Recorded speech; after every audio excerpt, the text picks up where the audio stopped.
Hello बच्चों, कैसे हैं आप सब। आई होप कि आप सब बहुत बढ़िया हैं। और आज की वीडियो में हम करने वाले हैं लेसन नंबर 11 सुगम भारती कक्षा 5 का। इससे पहले मैंने जो भी है किताब में आपका लेसन 10 तक और विविध प्रश्नावली तक सबको सॉल्व कराया है। डिस्क्रिप्शन में लिंक है वीडियो की और प्लेलिस्ट पर जाएंगे तो आपको मिल जाएगा। आइए बच्चों शुरू करते हैं। पाठ का नाम है अपनी कमाई। ठीक है, पाठ लिखा है सुदर्शन जी ने।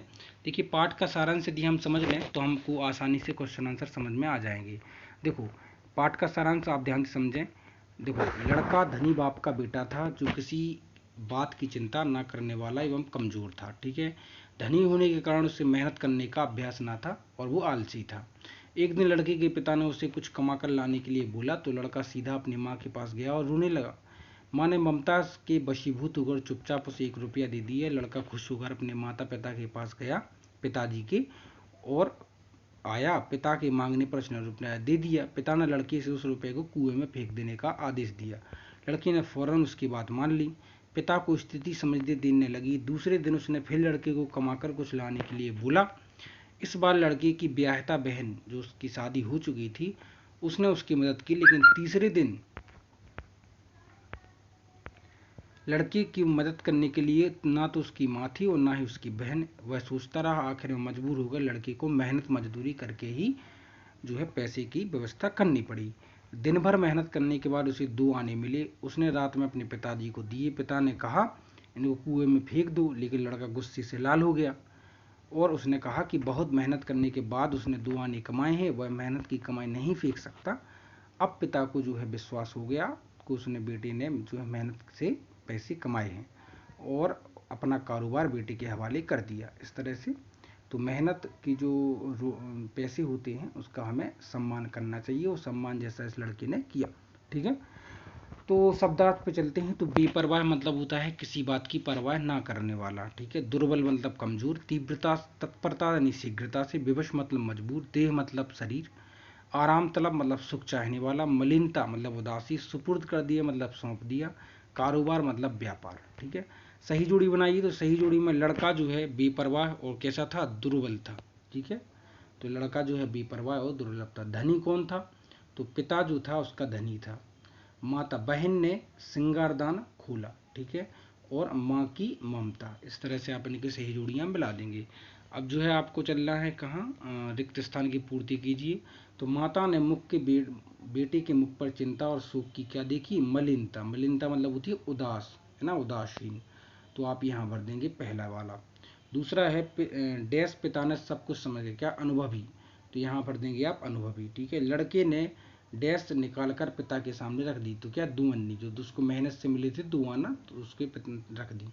पिता ने अपने कारोबार बेटे के सुपुर्द कर दिया और उसने बेटे को संभालने के लिए दे दिया। तो इस तरह से आप इनको कंप्लीट कर देंगे। आइए चलते हैं नेक्स्ट। तो अति लघु उत्तरीय प्रश्न, धनी पिता ने अपने बेटे से क्या कहा। तो धनी पिता ने अपने बेटे से कहा कि जाकर कुछ कमा ला, नहीं तो रात को भोजन नहीं मिलेगा। ठीक है, तो बेटा माँ के पास क्यों गया, तो बेटा माँ के पास मदद के लिए गया। ठीक है, तो दूसरा हो गया। बहुत छोटे छोटे हैं, आसानी से कर सकते हैं आप। पिता अपने बेटे को क्या सिखाना चाहते थे, तो पिता अपने बेटे को परिश्रम करना सिखाना चाहते थे, मेहनत करना सिखाना चाहते थे। लघुत्तरी में पूछा गया है, पिता ने लड़के द्वारा 2 बार लाए पैसे कुएं में क्यों फेंकवा दिए। तो देखो बच्चों, पिता जानना चाहता था कि उसके बेटे ने मेहनत करके पैसे कमाए हैं या नहीं, क्योंकि मेहनत की कमाई को कोई ऐसे नहीं फेंक सकता। इसलिए पिता ने लड़के द्वारा 2 बार लाए पैसे कुएं में फेंकवा दिए। बस सीधी सी बात है। और जो उसने फेंक भी दिए थे क्योंकि उसने उसको मेहनत से नहीं कमाया था। ठीक है, तो बच्चों नेक्स्ट क्वेश्चन आपसे पूछा गया है, माँ और बहन के दूर जाने का लड़के पर क्या प्रभाव पड़ा। तो माँ और बहन के दूर जाने से लड़के की आर्थिक मदद करने वाला कोई नहीं था, इसलिए लड़के को विवश होकर, है ना, मजदूरी करनी पड़ी और लड़का परिश्रमी बन गया। तीसरी बार पैसा कुएं में फेंकने के आदेश से लड़का क्रोधित क्यों हुआ, बेसिक सी बात है, क्योंकि उसने मेहनत से कमाया था। तो तीसरी बार लड़का परिश्रम करके पैसा लाया था। परिश्रम की वजह से उसकी गर्दन और पीठ में दर्द कर रही थी। वह अपने पसीने की कमाई को कुएं में फेंकना नहीं चाहता था, इसी कारण लड़का पैसा कुएं में फेंकने के आदेश से क्रोधित हो उठा। फोर्थ क्वेश्चन आपसे कहा गया है, पिता ने कारोबार बेटे के सुपुर्द करने का निश्चय कब किया। तो अनुभवी पिता का बेटा जब परिश्रम करके पैसा कमा कर लाया तब पिता ने अपने बेटे को कारोबार जो है सुपुर्द कर दिया। भाषा की बात में आपसे कहा गया है कि निम्न का शुद्ध उच्चारण करें और लिखें। तो जो दिए गए हैं आपको, इनको आपको मुंह से बोलना है और इनको लिखना है, जैसे आराम तलब, तत्परता, श्रृंगारदान और दुवन्नी। ठीक है। शुद्ध वर्तनी पर गोला लगाइए, आपको संध्या, तो इसका शुद्ध क्या हो जाएगा, तो इसका शुद्ध हो जाएगा संध्या। ठीक है। मलिनता तो मलिनता, गर्दन का गर्दन, इस तरह से आप इन पर गोला लगा देंगे।